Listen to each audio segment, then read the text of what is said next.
మంచిది. మరి కూడి వచ్చిన మీ అందరికీ మన రక్షకుడు ప్రభు అయిన యేసుక్రీస్తు వారి అతి శ్రేష్టమైన పరిశుద్ధమైన నామములో అందరికీ శుభములు, అందరికీ వందనములు తెలియజేస్తున్నాను.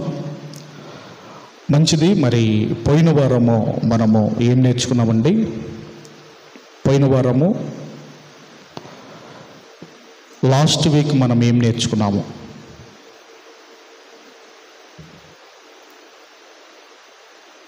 ప్రార్థన ఎందుకు చేయాలి, ఎవరి కొరకు చేయాలి, దేని కొరకు చేయాలి, ఎప్పుడు చేయాలి, అంటే ఏ సమయంలో చేయాలి అన్నది పోయిన వారం మనమందరం కూడా నేర్చుకున్నాము. మరి ఈ వారము మనమందరం కూడా ఒక అద్భుతమైన టాపిక్ని బైబిల్లో నుండి మనము ఆలోచన చేయబోతున్నాము. ఈరోజు మనం నేర్చుకునే ఆ టాపిక్ ఏంటి అన్నప్పుడు కృతజ్ఞత కలిగి బ్రతకటం ఎలా అన్నది ఈరోజు మనం అందరం కూడా నేర్చుకోబోతున్నాం. మరలా చెబుతున్నాను, కృతజ్ఞత కలిగి బ్రతకడం ఎలా అన్నది ఈరోజు మనం అందరం కూడా నేర్చుకోబోతున్నాం. ఇంగ్లీషులోనైతే గ్రాటిట్యూడ్ అంటారు దీన్ని. కృతజ్ఞతను ఇంగ్లీష్లో ఏమంటారండి? గ్రాటిట్యూడ్ అంటారు. మనందరికీ తెలుసు, కృతజ్ఞత అన్న పదానికి మీనింగ్ ఏంటంటే ధన్యవాదములు, అంతే కదండి. ధన్యవాదములు ఇంగ్లీషులోనైతే థ్యాంక్స్ అంటారు, లేదంటే గ్రాటిట్యూడ్ అంటారు.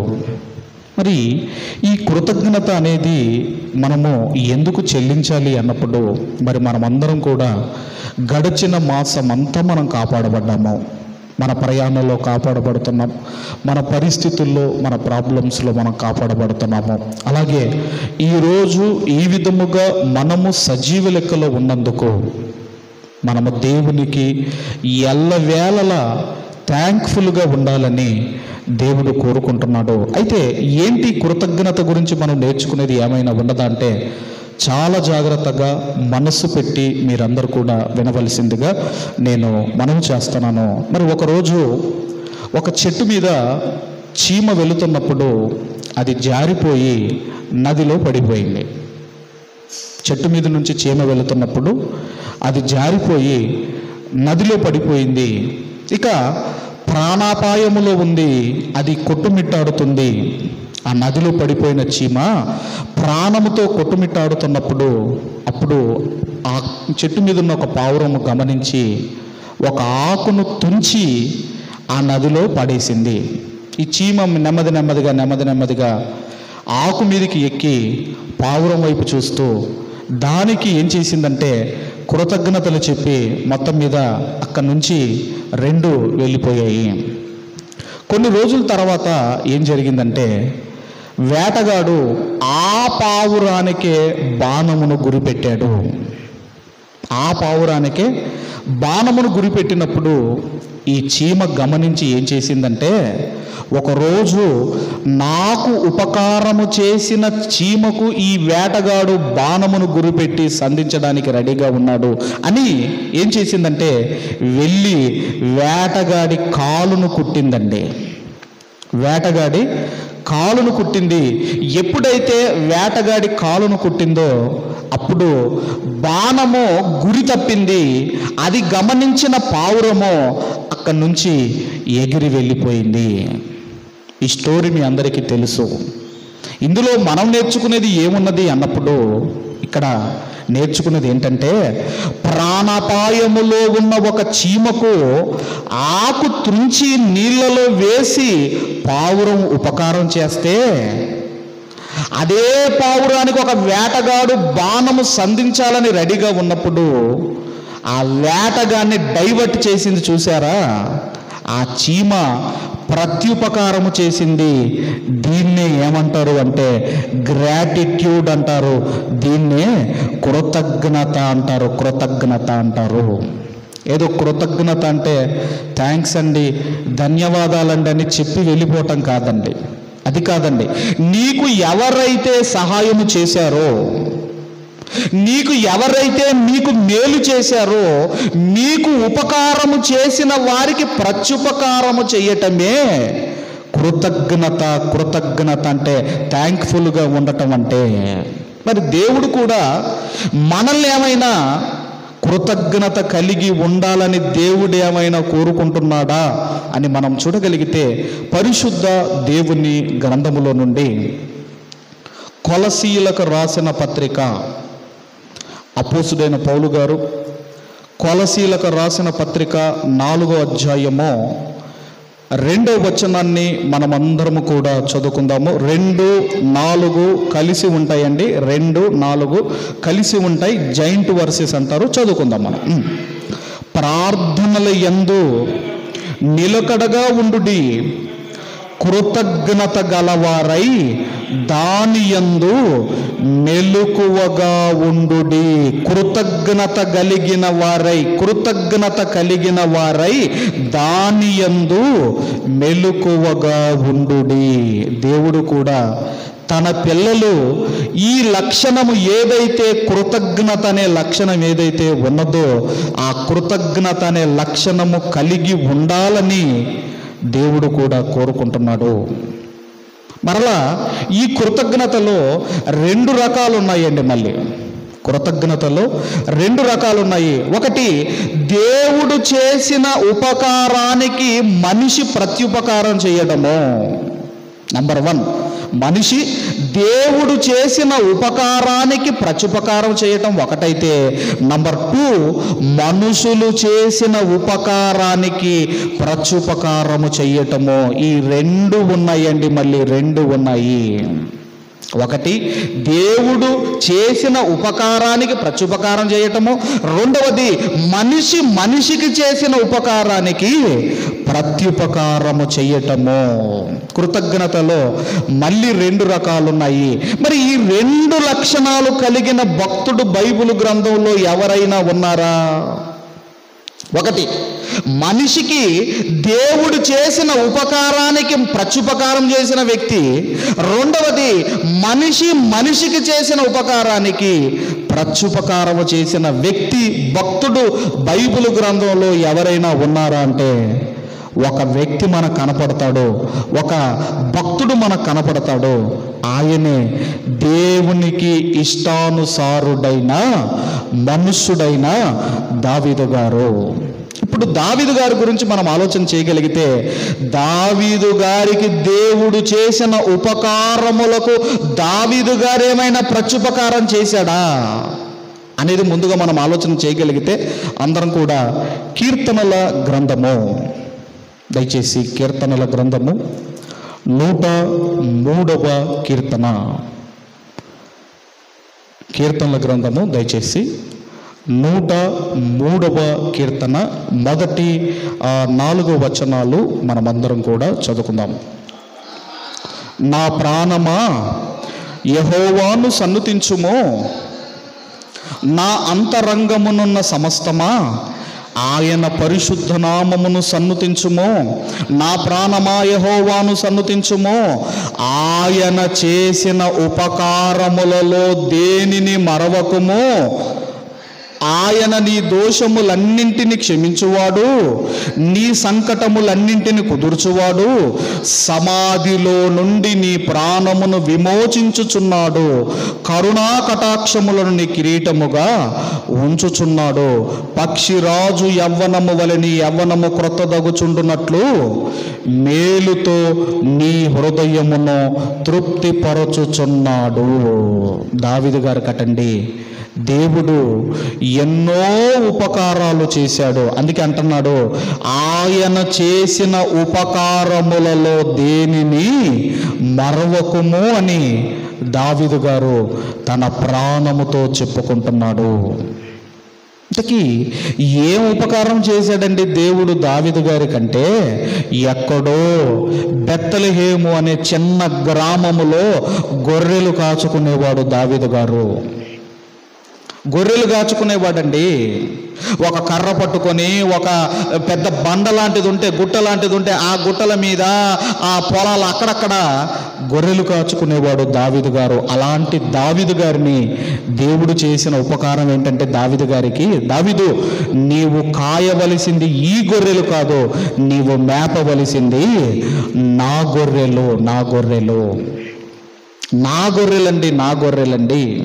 ఇదిగో నువ్వు కూర్చోవలసింది ఇక్కడ కాదు దావీదు, ఎక్కడో అడవిలో అరణ్యంలో నువ్వు కూర్చోవలసింది ఇక్కడ కాదు, నీవు కూర్చోవలసింది నా సింహాసనం మీద నువ్వు కూర్చోవాలి. నువ్వు కూర్చోవలసింది, నువ్వు పట్టుకోవలసింది ఏదో కర్ర కాదు దావీదు, నువ్వు పట్టుకోవలసింది రాజదండం. నువ్వు పట్టుకోవాలి, రాజదండం నువ్వు పట్టుకోవాలి. అందుకే దావీదు గారి జీవితంలో ఎన్నో ఉపకారాలు చేశాడండి దేవుడు. అందుకే అంటున్నాడు, తన ప్రాణముతో చెప్పుకుంటున్నాడు, నా ప్రాణమా ఆయన చేసిన ఉపకారములలో దేనిని మరువకుము. మరి ఆయనకు ఉపకారములు చేస్తే మనకేం ఉపకారం చేశాడు దేవుడు? మనకేం ఉపకారం చేశాడండి దేవుడు? అందులో అన్నిటికంటే ఇంపార్టెంట్ ఏంటంటే, దేవుడు చేసిన మేలులు, ఉపకారములు ఏంటంటే, ఈరోజు మీరు బ్రతికి ఉన్నారు అంటే దేవుడు చేసిన ఉపకారము. ఈరోజు ఆరోగ్యముతో ఉన్నారు అంటే దేవుడు చేసిన ఉపకారము. ఈరోజు ఈ మంచి పొజిషన్లో, స్థితిలో మీరు ఉన్నారు అంటే దేవుడు చేసిన ఉపకారం. అన్నిటికంటే ఇంకా ఉపకారం ఏంటంటేనండి, మన పాపముల చేత, అపరాధముల చేత చనిపోయిన మనలను, ఎవరైనా మన ఇంటోళ్ళు చనిపోతే ఏం చేస్తామండి? వెంటనే సమాధి కార్యక్రమాలు రెడీ చేస్తాం, మనం టెంట్ వేస్తాం, సమాధి కార్యక్రమాలు. కానీ మన పాపముల చేత, అపరాధముల చేత చచ్చిన మనలను ఆయన ఏం చేశాడంటే క్రీస్తుతో కూడా బ్రతికించను అని మనం చదువుకున్నాం ఎఫెసీ పత్రిక 2వ అధ్యాయం 1వ వచనములో. మీ పాపముల చేత, మీ అపరాధముల చేత మీరు చచ్చిన వారై ఉండగా చనిపోయారు, ఇక వీళ్ళని విడిచిపెట్టాలి అని దేవుడు అనుకోలేదండి. చనిపోయిన మనలను క్రీస్తును పంపి ఆయన మనలను బ్రతికించుకొని మనకు ఉపకారం చేశాడు దేవుడు. మరి దేవుడు మనకు ఉపకారము చేస్తే ఆ దేవునికి మనము చేసే ఉపకారం ఏంటి? మనము చేసే ఉపకారం ఏంటి? పాట అయితే పాడతాం, ఏమి ఇవ్వగలనయ్యా అని పాట పాడతాం. మళ్ళా ఏమిమ్మన్నాడంటే ఆయన, ఇదిగో నా కుమారుడా నీ హృదయము నాకు ఇమ్ము అన్నాడు. సామెతల గ్రంథంలో ఉంటుంది. అన్నాడమ్మా? ఏమిమ్మన్నాడమ్మా? ఏమిమ్మన్నాడమ్మా? సామెతల గ్రంథము 23వ అధ్యాయం 26వ వచనం చూసుకోండి ఒకసారి, ఏముందో అక్కడ. సామెతల గ్రంథము, నీ హృదయమును నాకిమ్ము, నా కుమారుడా నీ హృదయమును నాకిమ్ము. ఎందుకు ఇమ్మంటున్నాడు హృదయము? చెప్పండి అమ్మా. వాడెవడో పాట రాశాడు కదా, హృదయం ఎక్కడున్నదంటే ఆమె చుట్టే గిర్ర తిరుగుతున్నదట. ఎక్కడుందటండి హృదయము? ఆమెమో చుట్టూ తిరుగుతూ ఉందట హృదయము. ఇంకొక అతను ఉంటాడు బైబిల్ గ్రంథంలో, ఏమనుందంటే నీ ధనం ఎక్కడ ఉండునో నీ హృదయము అక్కడ ఉండును. పోనీ హృదయం ఏమైనా మంచిదా? ఏమన్నాడండి హృదయం గురించి? ఏమన్నాడమ్మా? హృదయం ఇదేమైనా మంచిదా? ఇప్పుడు ఏదైనా కోరుకుంటే మంచిది కోరుకోవాలా. ఏదైనా కోడి ఉందమ్మా, కోడి కావాలన్నప్పుడు మంచి కోడి కొనుక్కుంటారా? ఆ రోగముతో అది ఇక చనిపోతుంది 5 నిమిషాలు అన్నదాన్ని కొనుక్కుంటామా? మంచి కోడిని కొనుక్కుంటాం, మంచి గొర్రెని కొనుక్కుంటాం. అంటే మరి హృదయం ఏమైనా మంచిదా అంటే, హృదయం గురించి ఇర్మియా గ్రంథంలో ఏమన్నాడు? 17వ అధ్యాయం 9వ వచనంలో, హృదయము అన్నింటికంటే మోసకరమైనది, ఘోరమైన వ్యాధి గలది, దాన్ని దేవుడు ఇవ్వమంటున్నాడు. అందుకే ధన్యతల్లో ఒక ధన్యత, హృదయ శుద్ధి గలవారు ధన్యులు, వారు దేవుణ్ణి చూచెదరు. హృదయ శుద్ధి అని ఎందుకు అంటున్నాడు అంటే, అంత ఈజీగా హృదయం అనేది శుద్ధి కాదు. మరి దేవుడు మనకు మేలు చేసినప్పుడు ఆ దేవునికి మనం చేసే మేలు ఏంటంటే, మీరు చేసే ప్రత్యుపకారం ఏంటంటే, పాపము లేకుండా బ్రతకటమే దేవునికి మనము చేసే కృతజ్ఞత, దేవునికి మనము చేసే ప్రత్యుపకారము. పాపము లేకుండా బ్రతకటము రెండవది. పాపులను దేవుని చెంతకు నడిపించటమే ఆయన చేసిన మేలుకు, ఆయన చేసిన ఉపకారానికి దేవునికి మనము చేసే ప్రత్యుపకారము. పాపము లేకుండా బ్రతుకు, పాపములో బ్రతుకుతున్న వారిని ఆయన పాదాల సన్నిధికి తీసుకొని రా. అది దేవుడు మన నుంచి కోరుకుంటున్నది.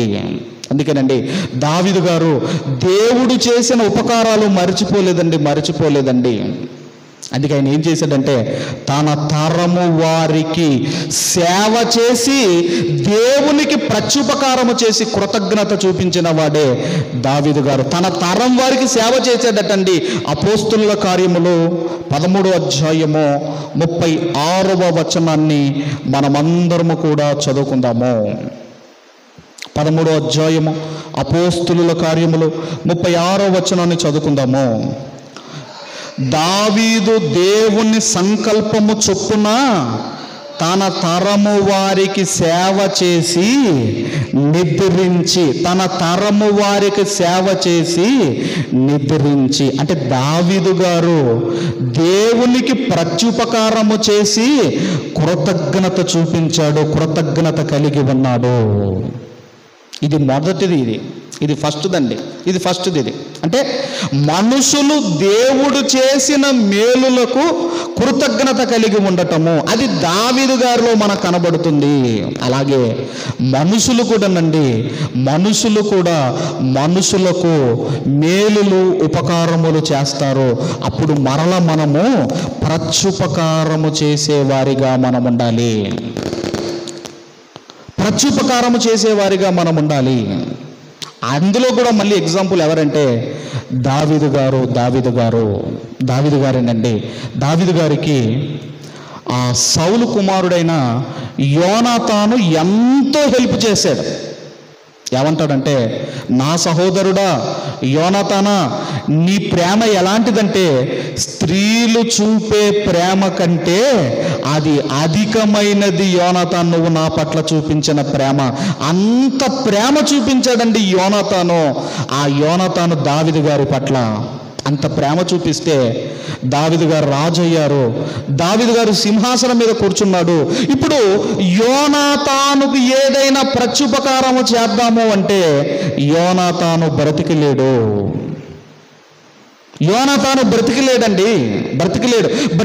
కదా. అమ్మయ్య నాకేంటి అని అనుకోలేదండి దావీదు గారు.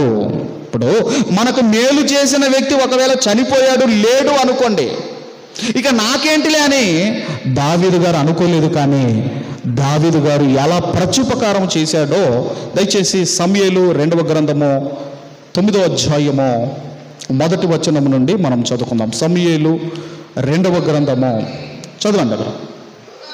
యోనాతాను బట్టి నేను ఉపకారము చూపుటకు సౌలు కుటుంబములో ఎవడైనా కలడాని దావీదు అడిగాను.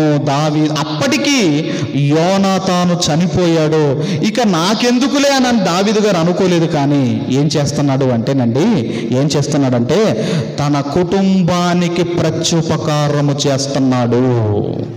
ఏం చేస్తున్నాడు తర్వాత మనము చూడగలిగితే చదవండి బ్రదర్, 2వ వచనం. షీబా అని ఒకడు ఉండగా, సీబావు నీవే కదా అని అడగగా అతడు రాజు నేను ఉపకారము చేయుటకు సౌలు కుటుంబములో ఎవడైనా ఒకడు శేషించి ఉన్నాడా అని అతన్ని అడగగా, షీబా యోనాతానుకు కుంటి కాళ్ళు గల కుమారుడొకడు ఉన్నాడని రాజుతో మనవి చేశాను. అతడు ఎక్కడ ఉన్నాడని రాజు అడగగా, షీబా చిత్తగించుము, అతడు లోదేబారులో అమ్మీయేలు కుమారుడగు మాకీరు ఇంటనున్నాడని రాజుతో అనెను. అప్పుడు రాజైన దావీదు మనుషులను పంపి లోదెబారులోనున్న అమ్మీయేలు కుమారుడగు మాకీరు ఇంట నుండి అతన్ని రప్పించెను. సౌలు కుమారుడైన యోనాతానుకు పుట్టిన మెఫీబోషెతు దావీదు నొద్దకు వచ్చి సాగిలపడి నమస్కారము చెయ్యగా దావీదు మెఫీబోషెతు అని అతన్ని పిలిచినప్పుడు అతడు చిత్తము, నీ దాసుడనైన నేనున్నానెను. అందుకు దావీదు, నీవు భయపడవద్దు, నీ తండ్రి అయిన యోనాతాను నిమిత్తము నిజముగా నేను నీకు ఉపకారము చూపి నీ పితరుడైన సౌలు భూమి అంతయు నీకు మరల ఇప్పింతును. మరియు నీవు సదాకాలము నా బల్ల యొద్దనే భోజనము చేయుదువని సెలవీయగా. ఎంత అద్భుతమైన సందర్భం అంటే, ఇదిగోనండి, నాకు ఒకరోజు యోనాతాను నాకు ఎంతో మేలు చేశాడు. వాళ్ళ తండ్రేనండి సౌలే పగబట్టాడు దావీదు మీద. ఓ దావీదు, నువ్వు పలానా దగ్గర ఉన్నావని మా డాడీకి తెలిసిపోయింది, అక్కడి నుంచి పారిపో దావీదు అని ఈ ఇన్ఫర్మేషన్ అంతా కూడా యోనాతానే పాస్ చేసేవాడండి. ఎందుకంటే యోనాతానుకు అర్థమైపోయింది, దేవుడు మా డాడీని విడిచిపెట్టేశాడు, దేవుడు దావీదును పట్టుకున్నాడు అని యోనాతానుకు అర్థమైపోయింది. సహాయం చేశాడు, ఉపకారం చేశాడు. దాన్ని దావీదు గారు మర్చిపోలేదండి. ఆ యోనాతానుకు పుట్టిన కుమారుడు మెఫీబోషెతును పిలిపించి అతని భూమి అంతా ఇచ్చాడు. ఇదిగో, నీవు నా భోజనము బల్ల దగ్గర నా పిల్లలు తిన్నట్టుగానే నీవు కూడా భోజనము చెయ్యాలి. అంటే ఈ సందర్భాన్ని బట్టి మనం ఏం అర్థం చేసుకోవాలంటే, ఏ మనుషులైనా మీకు మేలు చేసినా, మీకు ఉపకారము చేసినా, ఆ మనిషి భూమి మీద లేకపోయినా వారి కుటుంబానికి మీరు ప్రత్యుపకారము చెయ్యండి అని ఇదిగోనండి ఈ సందర్భం మనకు తెలియజేస్తుంది. కాబట్టి మనిషి చేసిన ఉపకారానికి ఆయన ఉంటే ఆయనకు చెయ్యటమో, లేదంటే వాళ్ళ కుటుంబానికి చెయ్యటమో, అదే ప్రత్యుపకారము చేయటమే కృతజ్ఞత కలిగి బ్రతకటము. ఇలాంటి సందర్భమే బైబిల్ గ్రంథంలో మరొకటి మనకు కనబడుతుందండి. ఇలాంటి సందర్భమే ఎక్కడంటే సమూయేలు మొదటి గ్రంథంలో ఒక సందర్భం మనం చూడగలిగితే, మొదటి గ్రంథం సమూయేలు గ్రంథం 11వ అధ్యాయము, సమూయేలు మొదటి గ్రంథము 11వ అధ్యాయము, దయచేసి మొదటి వచనం నుండి 3 వచనాలు మనం చదువు. అమ్మోనీయుడైన నాహాషు బయలుదేరి యాబేష్ గిలాదుకెదురుగా దిగినప్పుడు యాబేషు వారందరూ, మేము నీకు సేవ చేయుదుము, మాతో నిబంధన చేయుమని నాహాషుతో అనిరి. ఈ నాహాష్ అనేవాడు ఏం చేశాడంటేనండి, యాబేషు గిలాదు అనే ప్రాంతాన్ని ముట్టడించాడు, రౌండప్ చేశాడు. అప్పుడు ఆ ప్రజలందరూ అతని దగ్గరికి వెళ్ళిపోయి, అయ్యా నీకు సేవ చేసుకుంటాము, నీకు సేవకులుగా మేము బ్రతుకుతాము, మాతో నిబంధన చేయవా, మాతో కోవనెంట్ చేయవా అని అడిగినప్పుడు అప్పుడు ఆయన ఏమంటున్నాడు, నాహాష్ అనేవాడు ఏమంటున్నాడో మీరు చూడగలిగితే 2వ వచనములో, ఇశ్రాయేలీలందరి మీదికి నింద తెచ్చున్నట్లు మీ అందరి కుడి కన్ను ఓడదీయుదునని, నీతో నేను నిబంధన చేయుదునని అమ్మోనీయుడైన నాహాషు యాబేషు వారి పెద్దలతో చెప్పగా, వారు, మేము ఇశ్రాయేలీల సరిహద్దులన్నింటికీ దూతలను పంపుటకై 7 దినములు గడువు మాకిమ్ము, మమ్మును రక్షించుటకు ఎవరు లేకపోయిన ఎడల మమ్మును మేము నీ కప్పగించుకొందము అనిరి. ఇక్కడ సందర్భం ఏంటంటేనండి, ఈ నాహాష్ అనేవాడు ముట్టడి చేశాడు. నాహాష్ అనేవాడు ముట్టడి చేసిన తర్వాత ఏం జరిగిందంటే ఇదిగోనండి, ఆయన అంటున్నాడు, ఇశ్రాయేలీల మీదికి నింద రావాలి అంటే నీ కుడి కన్ను పెరికి నాకు ఇవ్వాలి, ఇశ్రాయేలీలందరి మీదికి నింద రావాలి అంటే నీ కుడి కన్ను పెరికి నాకు ఇవ్వాలి అన్నప్పుడండి అయ్యా మేము ఎలా ఇస్తామో మా కుడి కన్ను అని. అప్పుడు వాళ్ళు ఏం చేశారంటే, ఒక 7 దినములు మాకు గడువు కావాలి, ఒక 7 days, మాకు 7 days అడిగినప్పుడు అండి, అప్పుడు వీళ్ళు యాబేష్ గిలాదు ప్రజలు, వీళ్ళు ఎక్కడుంటారంటేనండి, ఈ యాబేష్ గిలాదు ప్రజలకును బెన్యామీనీలకు కొంచెం సత్సంబంధాలు ఉన్నాయి. ఆ తర్వాత ఇన్ఫర్మేషన్ అంతా కూడా వీళ్ళు ఏం చేశారంటే, అలా వీళ్ళు ఇన్ఫర్మేషన్ అంతా కూడా ఇశ్రాయేలుకు పాస్ చేశారు. అది ఆ నోట పడి సౌలు గారి చెవులో పడిపోయింది. ఎందుకు ఈ ప్రజలు ఏడుస్తున్నారు? ఎందుకంటే, అయ్యా నాహాష్ అనేవాడు ఇదిగో ఇశ్రాయేలీల మీదికి నింద రావాలని యాబేష్ గిలాదు ప్రజల యొక్క కుడి కన్ను ఇవ్వాలని నిబంధన చెయ్యమంటున్నాడు అని ఎప్పుడైతే సౌలు రాజుకు చెప్పాడో, సౌలు రాజు ఏం చేస్తాడంటేనండి, నాహాషు చేతిలో నుండి యాబేషు గిలాదు ప్రజలను విడిపిస్తాడు. ఇదంతా మీరు చదవండి, 11వ అధ్యాయం అంతా ఇంటికెళ్ళి చదవండి.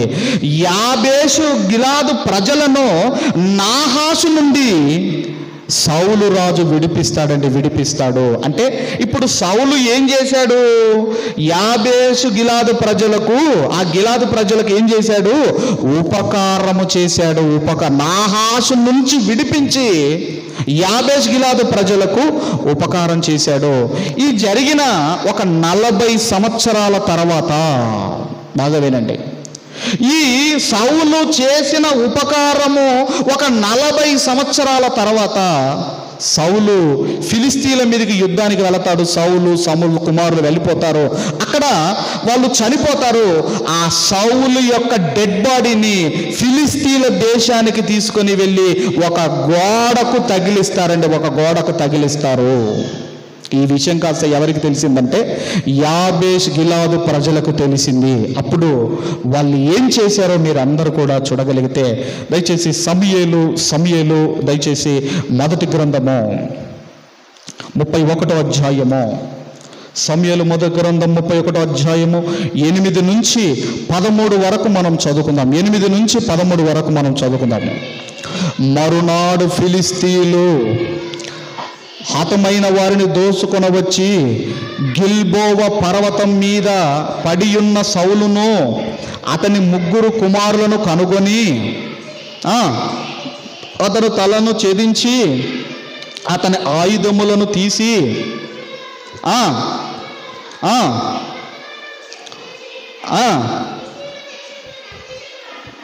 మాటిని పంపిరి. మరియు వారు అతని ఆయుధములను అష్టారోతు దేవి గుడిలో ఉంచి అతని మొండెమును బేత్షాను పట్టణపు గోడకు తగిలించిరి. అయితే ఫిలిస్తీయులు సౌలుకు చేసిన దానిని గురించి వార్త యాబేష్ గిలాదు వారు విని. ఇది సౌలు ఎప్పుడు ఉపకారం చేశాడంటేనండి, ఒక 40 years బ్యాక్ ఆయన ఏం చేశాడంటే, యాబేష్ గిలాదు ప్రజలను నాహాషు నుంచి విడిపించాడు. 40 సంవత్సరాల తర్వాత అయ్యో ఆ రాజు మాకు ఒకనాడు ఉపకారం చేశాడు ఈ సౌలు రాజు. అయితే శత్రువుల దేశములో అతని యొక్క ఇదిగోనండి డెడ్ బాడీని తగిలించారని వీళ్ళు విని ఏం చేశారంటేనండి, ప్రాణాలకు తెగించారు. ఇప్పుడు మన శత్రు దేశానికి వెళ్ళి మన చనిపోయిన వాళ్ళు డెడ్ బాడీని తెచ్చుకోవటం, మనమే వెళ్ళి తెచ్చుకోవటం అంత ఈజీ పనేనా? అది శత్రువుల దేశానికి వెళ్ళి డెడ్ బాడీని తీసుకొని రావాలి అంటే ప్రాణాలకు తెగించాలి. అప్పుడు వాళ్ళు ఏమనుకున్నారంటే, ఒకనాడు మమ్మల్ని కాపాడిన సౌలు రాజు కొరకు మేము ప్రాణం పోయినా పర్వాలేదని వెళ్ళిపోయారండి. ఏం చేశారు? తర్వాత 12వ వచనము, బలశాలులందరూ లేచి రాత్రి అంతా నడిచి సౌలు మొండెమును అతని కుమారుల కళేబరమును బేత్షాను పట్టణపు గోడ నుండి దించి యాబేషునకు తిరిగి వచ్చి వాటిని దహనము చేసి వారి శల్యములను తీసి యాబేషులోని పిచుల వృక్షము క్రింద పాతి పెట్టి 7 దినములు ఉపవాసముండిరి. 7 దినములు ఇదండి కృతజ్ఞత కలిగి బ్రతకటం అంటే. ఇది కృతజ్ఞత కలిగి బ్రతకటం అంటే. ఎప్పుడో 40 సంవత్సరాల తర్వాత మనకు చేసిన ఇప్పుడు ఏమైపోతే మనకేందిలే అనుకోలేదండి. ఒకనాడు మాకు ఉపకారం చేశాడు, మేము ఆయనకు ప్రత్యుపకారం చేస్తాము అనుకున్నారు, చేశారు. దీన్నే దేవుడు అంటున్నాడు కృతజ్ఞత అంటే ఏదో థ్యాంక్స్ అండి, ధన్యవాదాలండి చెప్పి వెళ్ళిపోతాం కాదండి. నువ్వు పొందుకున్న మేలుకు తిరిగి వారికి సహాయం చేయటమే కృతజ్ఞత. ఈ విషయం కాస్త దావీదు గారికి తెలిసిందండి. దావీదు గారు ఏమంటున్నారు అంటే, సమూయేలు 2వ గ్రంథం 2వ అధ్యాయం 5వ వచనము. సమూయేలు 2వ గ్రంథము 2వ అధ్యాయము 5వ వచనము. సౌలును పాతి పెట్టిన వారు యాబేష్ గిలాదు వారని దావీదు తెలుసుకొని యాబేష్ గిలాదు వారి యొద్దకు దూతలను పంపి మీరు ఉపకారము చూపి నీ ఏలిన వాడైన సౌలును పాతి పెట్టితివి గనుక యెహోవా చేత మీరు ఆశీర్వచనము నొందుదురుగాక. అదండి ఉపకారం అంటే. ఒక క్రైస్తవుడిగా మనము కలిగి ఉండవలసిన కృతజ్ఞత ఇలా ఉండాలి మనము.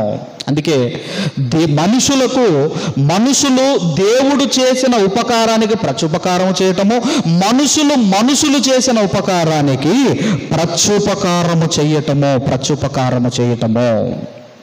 అయితే బైబిల్ గ్రంథంలో ఒక జనాంగానికి దేవుడు ఎంత ఉపకారము చేసినా వాళ్ళు ఏం చేశారో దేవుడు మాట్లాడుతూ రోమీలకు రాసిన పత్రిక 1వ అధ్యాయము 21వ వచనాన్ని మనం చదువుకుందాం. రోమీలకు రాసిన పత్రిక 1వ అధ్యాయము దయచేసి 21వ వచనాన్ని మనం చదువుకుందాము. మరియు వారు అంటే ఇశ్రాయేలీలు దేవుణ్ణి ఎరిగియు ఆయనను దేవునిగా మహిమపరచలేదు, కృతజ్ఞతాస్తుతులు చెల్లింపను లేదు గాని తమ వాదముల యందు వృద్ధులైరి. అదేందోనండి, 2 కరివేపాకు రెమ్మలిస్తేనే థ్యాంక్స్ చెప్తామే, మన పెన్ను కింద పడింది మనకిస్తేనే థ్యాంక్స్ చెబుతామే. అలాంటిది ఎన్ని అద్భుతాలు, ఎన్ని ఆశ్చర్యక్రియలు, వండర్స్ చేశాడు ఇశ్రాయేళ్ల మధ్య. కానీ కృతజ్ఞతలు చెల్లింపను లేదు. కనీసం థ్యాంక్స్ చెప్పలేదటండి. అందుకే దేవుడు మన నుంచి ఏం కోరుకుంటున్నాడు అన్నప్పుడు కీర్తనల గ్రంథము దయచేసి 107వ కీర్తన, కీర్తనల గ్రంథం దయచేసి 107వ కీర్తన 8వ వచనాన్ని మనం అందరం కూడా చదువుకుందాం. 107వ కీర్తన 8వ వచనాన్ని మనం అందరం కూడా చదువుకుందాము. ఆయన కృపను బట్టియు నరులకు ఆయన చేయు ఆశ్చర్య కార్యములను బట్టియు వారు యెహోవాకు కృతజ్ఞతాస్తుతులు చెల్లించుదురుగాక. దేవునికటండి, దేవుడు చేసిన మేలులకు, ఆశ్చర్య కార్యాలకు కృతజ్ఞతాస్తుతులు చెల్లించాలి. నాకు కృతజ్ఞతాస్తుతులు చెల్లించాలి అని దేవుడు కోరుకుంటున్నాడు. ఇక క్రొత్త నిబంధనలో ఒక సందర్భం మనం చూడగలిగితే, క్రొత్త నిబంధనలో యేసుక్రీస్తు వారు ఏం చేశారో ఒక సందర్భం త్వరగా మనం చూడగలిగితే లూకాసు వార్త 17వ అధ్యాయము 14 నుండి 16 వరకు మనము చదువుకుందాము. లూకాసు వార్త 17వ అధ్యాయము 14 నుండి 16 వరకు మనము చదువుకుందాము. 14 నుండి ఆయన వారిని చూచి, మీరు వెళ్ళి మిమ్మును యాజకునికి కనపరుచుకొనుడని వారితో చెప్పాను. వారు వెలుచుండగా శుద్ధులైరి వారిలో ఒకడు తనకు స్వస్థత కలుగుట చూచి గొప్ప శబ్దముతో దేవుణ్ణి మహిమపరచుచు తిరిగి వచ్చి ఆయనకు కృతజ్ఞతాస్తుతులు చెల్లించుచు ఆయన పాదముల యొద్ద సాగిలపడెను. వాడు సమరయుడు. 10 మంది కుష్ఠరోగులను యేసుక్రీస్తు వారు బాగు చేస్తే అందులో ఒక వ్యక్తి కృతజ్ఞతగా, గ్రాటిట్యూడ్గా ఏం చేశాడంటే దేవా ఇదిగో నాకు స్వస్థత చేసావని యేసుక్రీస్తు వారి ముందు సాగిలపడి ఆయన ఏం చేస్తున్నాడు? కృతజ్ఞతాస్తుతులు చెల్లించాడు కదండి. అప్పుడు తర్వాత 17వ వచనం మనం చూడగలిగితే 17వ వచనము, అందుకు యేసు 10 మంది శుద్ధులైరి కారా, ఆ 90 ఎక్కడా? ఆ 90 ఎక్కడా? అంటే కృతజ్ఞత చెల్లించే వాళ్ళు కొద్దిమంది ఉంటారు, కృతజ్ఞత మరచిపోయేవారు చాలా మంది ఉంటారు. ఆ 90 ఎక్కడ? అందుకే ఒక దేవుని కుమారుడిగా, ఒక దేవుని కుమార్తెగా మనము ఎలా ఉండాలో ఎఫెసీ పత్రిక 5:20 మనం 5వ అధ్యాయము 20వ వచనంలో ఏమంటున్నాడో చదువుకుందాము. ఎఫెసీ పత్రిక 5వ అధ్యాయం 20వ వచనం, 5వ అధ్యాయం 20వ వచనము. మన ప్రభు అయిన యేసుక్రీస్తు పేరిట సమస్తమును గూర్చి తండ్రి అయిన దేవునికి ఎల్లప్పుడూ కృతజ్ఞతాస్తుతులు చెల్లించుచు నిద్ర లేవంగానే థ్యాంక్ యూ దేవా, ఈ ఆహారం ఇచ్చినందుకు థ్యాంక్ యూ దేవా, నేను బయటికి వెళ్ళి క్షేమంగా వచ్చాను థ్యాంక్ యూ దేవా, నా ఉద్యోగంలో తోడుగా ఉంటాను, నా పని పాటలు అన్ని విషయంలో ఎల్లప్పుడూ ప్రతి దినము థ్యాంక్ఫుల్గా దేవుని పట్ల మనం ఉండాలి. ఎఫెసీ పత్రిక చదువు, కొలసీ పత్రిక తర్వాత కొలసీ పత్రిక 3వ అధ్యాయం 17వ వచనము, కొలసీ పత్రిక 3వ అధ్యాయము 17వ వచనం కూడా మనం చూడగలిగితే 17వ వచనములో, మరియు మాట చేత గాని క్రియ చేత గాని మీరు ఏమి చేసిననో ప్రభువైన యేసు ద్వారా తండ్రి అయిన దేవునికి కృతజ్ఞతాస్తుతులు చెల్లించుచు సమస్తమును ఆయన పేరిట చెయ్యుడి. చివరిగా మరి ఎందుకు ఈ కృతజ్ఞత అనే పాఠాన్ని దేవుడు మనకు ఎందుకు నేర్పిస్తున్నాడు? ఎందుకు నేర్పించాలని దేవుడు అనుకున్నాడు అన్నప్పుడండి, ఎందుకు నేర్పించాలి అనుకున్నాడు అంటే, ఈ అంత్యదినములలో మనుషులు ఎలా ఉంటారో చివరిగా ఈ రిఫరెన్స్ చూసుకొని ముగించుకుందాం. తిమోతి గారికి రాసిన 2వ పత్రిక 3వ అధ్యాయము 1-2 వచనాలు మనము చదువుకొని ముగించుకుందాము. అంత్యదినములలో అపాయకరమైన కాలములు వచ్చునని తెలుసుకొనుము. ఏలయనగా మనుషులు స్వార్థప్రియులు, ధనాపేక్షులు, బింకములాడువారు, అహంకారులు, దూషకులు, తల్లిదండ్రికి అవిధేయులు, కృతజ్ఞత లేనివారు, అపవిత్రులు. ఈ పాఠము దేవుడు మీకు ఎందుకు నేర్పిస్తున్నాడు అంటే, అంత్య దినములలో మనుషులు ఎలా ఉంటారు అంటే కృతజ్ఞత లేని వారిగా ఉంటారు. మీరు ఎన్ని మేలులు చేసినా, మీరు ఎన్ని ఉపకారములు చేసినా వారిని మర్చిపోయి మిమ్మల్ని బాధ పెట్టేవారిగా ఉంటారు, మిమ్మల్ని దుఃఖ పెట్టేవారిగా ఉంటారు. మనుషులు అయ్యో ఈయన నాకు మేలు చేశాడు, అయ్యో ఈయన నాకు ఇదిగో ఉపకారం చేశాడు, నేను ప్రత్యుపకారం చెయ్యాలి అని మర్చిపోతారటండి. అందుకే అంటున్నాడు, అంత్య దినములలో మనుషులు ఎలా ఉంటారు అంటే కృతజ్ఞత లేని వారిగా ఉంటారు. నువ్వు చేసిన సహాయం మర్చిపోతారు, నువ్వు చేసిన మేలు మర్చిపోతారు. నాకెప్పుడు చేశావు, ఎప్పుడు చేశాడు కదా అని మర్చిపోతారు. కానీ యాబేషు గిలాదు ప్రజలు మర్చిపోలేదండి. 40 సంవత్సరాలు అప్పటికి 40 సంవత్సరాలైంది, మరిచిపోలేదు. కానీ అంత్య దినములలో మనుషులు మీరు ఎన్ని చెయ్యండి కృతజ్ఞత లేని వారిగా ఉంటారు. అయితే క్రైస్తవులుగా మనము అలా ఉండకూడదు. వాళ్ళు ఉండనివ్వండి, వాళ్ళ బుద్ధి అంతే, వాళ్ళు ఉంటారు. ఎన్ని మేలులు చేసిన వాళ్ళు మరిచిపోతారు. కానీ ఒక దేవుని కుమార్తెగా, కుమారుడుగా నువ్వు మాత్రం మర్చిపోకు. వాళ్ళు మర్చిపోనివ్వండి. ఎందుకంటే మరి నాబాలు మీకు తెలుసండి, నాబాలు పశువులను, అతని గొర్రెలను దావీదు సైన్యం కాపాడిందండి. ఇప్పుడు దావీదు గారు కష్టాల్లో ఉంటే ఒకనాడు నాబాలుకు మనము సహాయం చేశాం కదా, ఉపకారం చేశాం కదా, ఆ నాబాలు దగ్గరికి వెళ్ళి మనకు ప్రత్యుపకారం చేయమని అడిగితే ఇన్సల్ట్ చేసి పంపిస్తాడు. దేవుడు ఊరుకోలేదు. దేవుడు ఊరుకోలేదు. అందుకే అంచె దినములలో మనుషులు కృతజ్ఞత లేని వారిగా ఉంటారు. మీరు ఎన్ని మేలులు చేసినా వాళ్ళు మరిచిపోతారు, మనల్ని బాధ పెడతారు, దుఃఖ పెడతారు. అయితే వాళ్ళు పెట్టనివ్వండి, వాళ్ళ ప్రవర్తనకు వాళ్ళ జీవితానికి తగిన ప్రతిఫలం వాళ్ళు పొందుకుంటారు. మనమైతే ఇటు దేవునికి ప్రత్యుపకారం చేద్దాము, మనకు మేలు చేసిన మనుషులకు మనము ప్రత్యుపకారం చేద్దాము. అలా మనం ఉండి మన జీవితాలను కట్టుకోవాలని కోరుకుంటాం.